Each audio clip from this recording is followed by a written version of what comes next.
আসসালামু আলাইকুম ওরহমতুল্লাহ। প্রিয় বন্ধুরা, কিয়ামতের আগে শেষ রমজান কেমন হবে?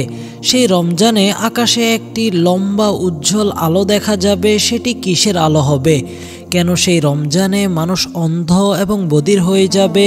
আর কেনই বা নবী করিম সাল্লাল্লাহু আলাইহি ওয়াসাল্লাম 1 বছরের খাদ্য মজুত করার নির্দেশ দিয়েছিলেন?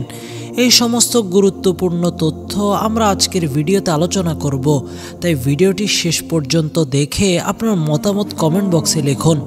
আল্লাহ রাব্বুল আলামিন সূরা আর রহমানে ইরশাদ করেছেন, এবং পৃথিবীতে যা কিছু আছে তা ধ্বংসশীল, কেবল তোমার প্রতিপালকের সত্তায় অবশিষ্ট থাকবে, যিনি মহামান্বিত ও দানশীল।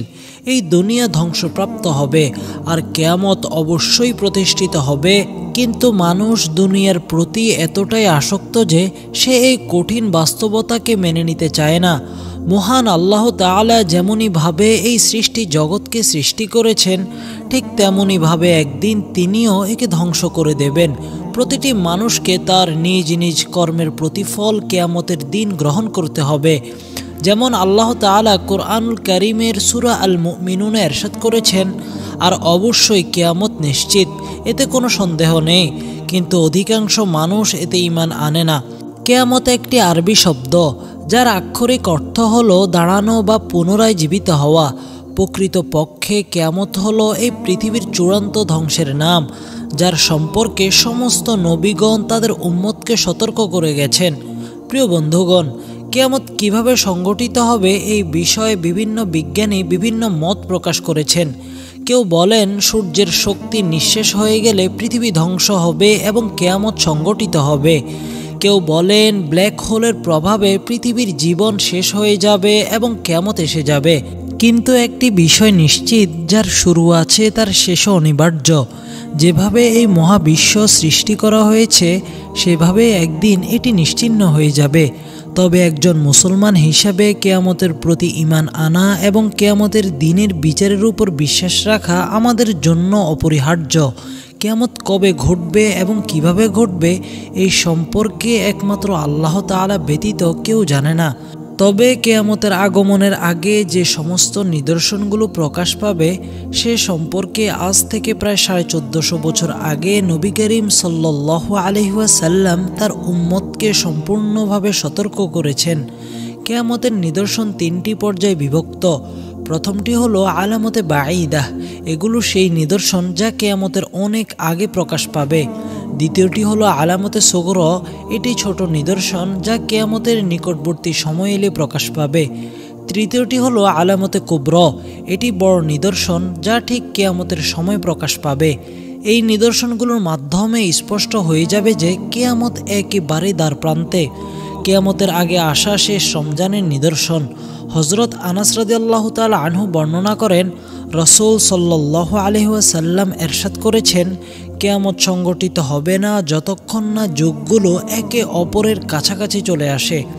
অর্থাৎ 1 বছর হবে 1 মাসের সমান, 1 মাস হবে 1 সপ্তাহের সমান, 1 সপ্তাহ হবে 1 দিনের সমান, 1 দিন হবে 1 ঘন্টার সমান, এবং 1 ঘন্টা হবে 1 স্ফুলিঙ্গের মতো, যা 1 মুহূর্তের জন্য জ্বলে উঠে সাথে সাথে নিভে যায়।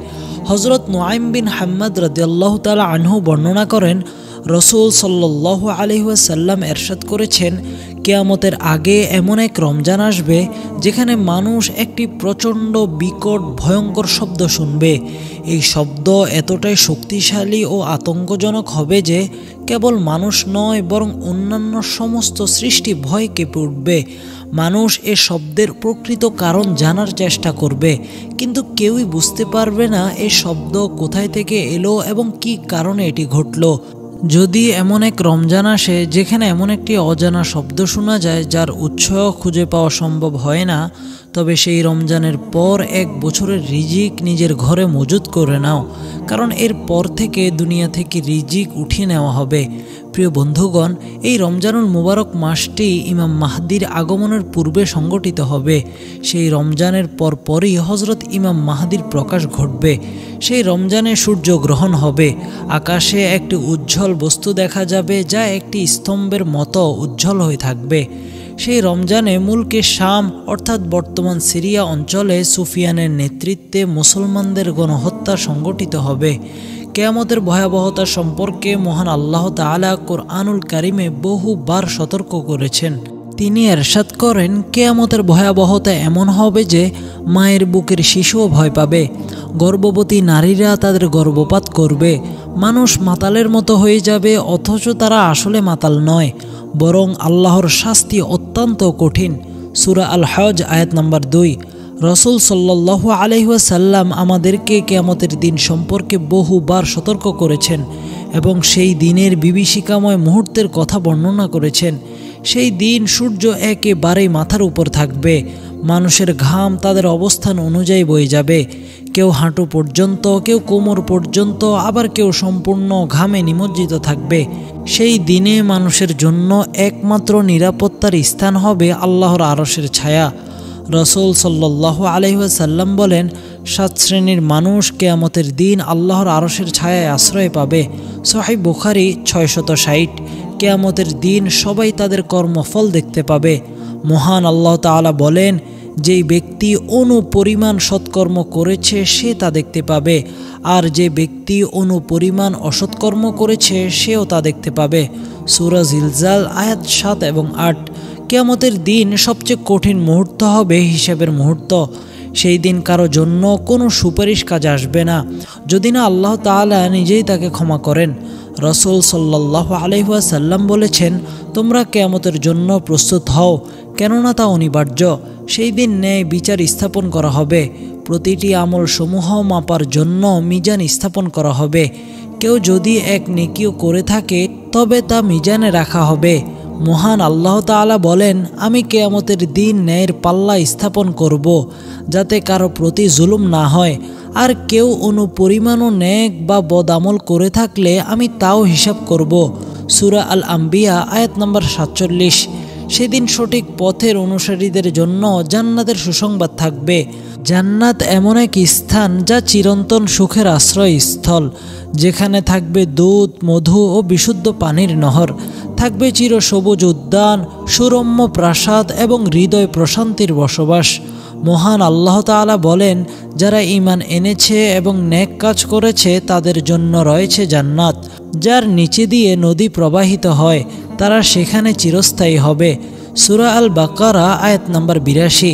অন্যদিকে যারা দুনিয়াতে অন্যায় করেছে, আল্লাহর আদেশ অমান্য করেছে, তারা জাহান্নামের কঠিন শাস্তির সম্মুখীন হবে। সেই দিন তারা আল্লাহর দরবারে আকুতি জানাবে, কিন্তু কোনো সুযোগ পাবে না। মহান আল্লাহ তাআলা বলেন, সেই দিন অপরাধীদের চেহারা কালো হয়ে যাবে, আর যারা তাকওয়া অবলম্বন করেছে তারা জান্নাতে প্রবেশ করবে। সূরা ইউনুস আয়াত নম্বর 26 এবং 27। কিয়ামতের দিন আমাদের আমলনামা আমাদের সামনে তুলে ধরা হবে। কেউ তার আমলনামা ডান হাতে পাবে, কেউ বা বাম হাতে পাবে। যারা ডান হাতে পাবে তারা খুশিতে বলে উঠবে, আহ, আমার আমলনামা পড়ো, আমি জানতাম যে আমার হিসাব হবে।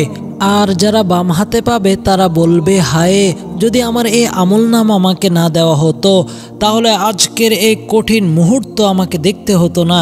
সূরা আল হাক্ক আয়াত নম্বর 19 থেকে 25। প্রিয় বন্ধুরা, কিয়ামত এক কঠিন বাস্তবতা।